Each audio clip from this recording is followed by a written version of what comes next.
Tuhan Bapak Ibu, Shalom. Selamat kembali kita mendengarkan renungan kebenaran firman Tuhan yang kita akan dengar sebentar lagi Bapak Ibu. Puji Tuhan, saya sangat senang sekali Bapak Ibu masih mendengarkan terus setia terhadap channel ini. Puji Tuhan Bapak Ibu, terus semangat ya melewati hari demi hari, mungkin tantangan demi tantangan. Tetapi saya yakin dan percaya Bapak Ibu, dengan mendengarkan firman Tuhan kita akan mendapatkan kekuatan, mendapatkan kasih karunia daripada Tuhan, perlindungan, proteksi daripada Tuhan, dan juga kemenangan yang gilang gemilang. Puji Tuhan Bapak Ibu, kita akan memulai saat teduh pada saat hari ini. Sebelumnya saya akan membuka masker saya dulu. Ya, puji Tuhan Bapak Ibu, dan kita akan memulai di dalam doa.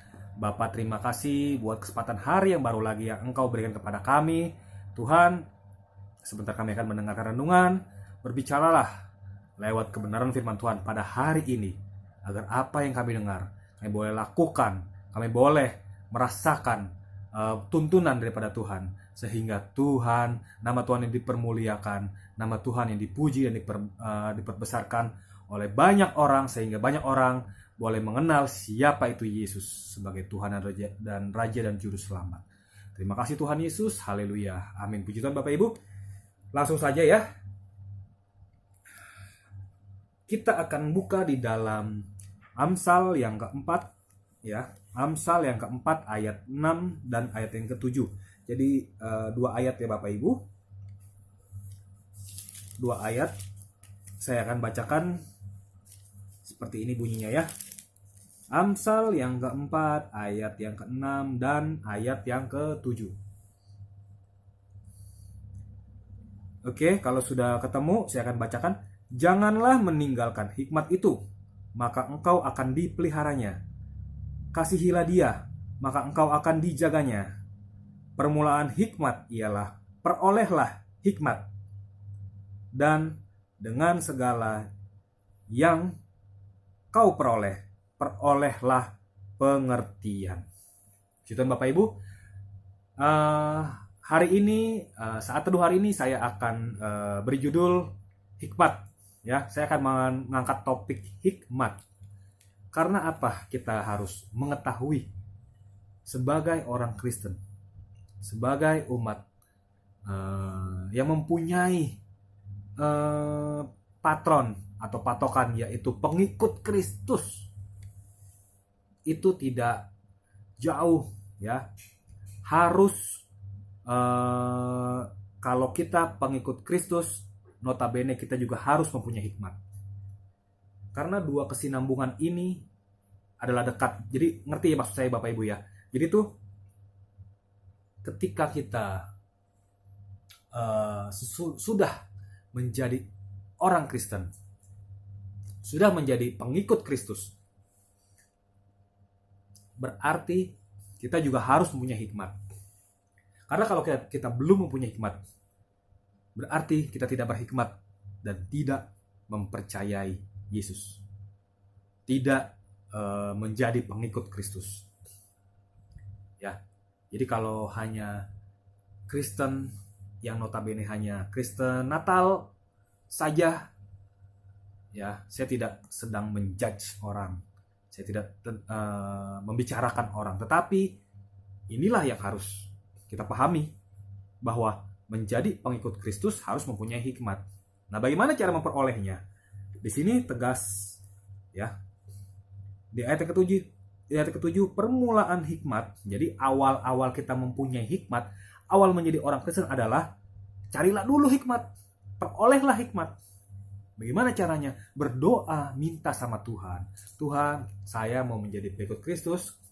Bagaimana sih ininya? Dasar-dasarnya bertobat setiap hari. Minta ampun sama Tuhan. Kita melakukan dosa yang baik kita sadar maupun tidak kita sadar. Kita minta ampun sama Tuhan dan minta hikmat daripada Tuhan untuk mengerti firman Tuhan. Apa yang kita mau baca ataupun apa yang kita mau hafalkan, ya, kita harus mengerti itu. Jadi jangan sesudah itu janganlah meninggalkan hikmat itu sebelumnya, ayat sebelumnya. Janganlah meninggalkan hikmat, maka engkau akan dipeliharanya. Kita berdoa minta Tuhan, saya mau melakukan ini, saya mau melakukan itu, saya mau masa depan saya mau sekolah, yang masih sekolah, saya mau belajar, saya minta hikmat. Nah, ketika itu hikmat pasti turun. Ya, kita akan memperoleh, misalnya kita menghafal, kita langsung bisa menghafal, itulah hikmat daripada Tuhan. Ya Bapak Ibu ya. Dan juga bagaimana cara memeliharanya? Kasihilah dia, maka engkau akan dijaganya. Kita harus mengasihi Tuhan, mengasihi sesama, mengasihi musuhmu. Itu konsep-konsep kekristenan. Dasarnya hikmat daripada itu semua. Ya, kasihilah. Nah, ketika kita mau melakukan kasih, hikmat turun ke atas kita. Ya, tidak melakukan cacat dosa, hikmat turun ke atas kita. Dan kita berdoa kepada Tuhan, meminta apa yang sudah menjadi rencana cita-cita kita, niscaya Tuhan pasti akan mengabulkan. Karena apa? Dasarnya dulu sudah benar. Minta hikmat, ya, dengan kasih, menjaga hikmat itu dengan kasih, maka engkau akan dijaganya. Ya, jadi ada kesinambungan antara kita dengan Tuhan. Kita minta hikmat, minta kepintaran, ya, minta kecerdasan, minta mawas diri. Kalau misalnya ada apa-apa, kita itu bagus. Berarti kita sudah mempunyai hikmat. Ya, baru kita beriman. Oh Tuhan, ini suara daripada Engkau. Saya akan terus pegang suaramu itu. Itulah iman. Ya Bapak Ibu ya, minta terus hikmat daripada Tuhan.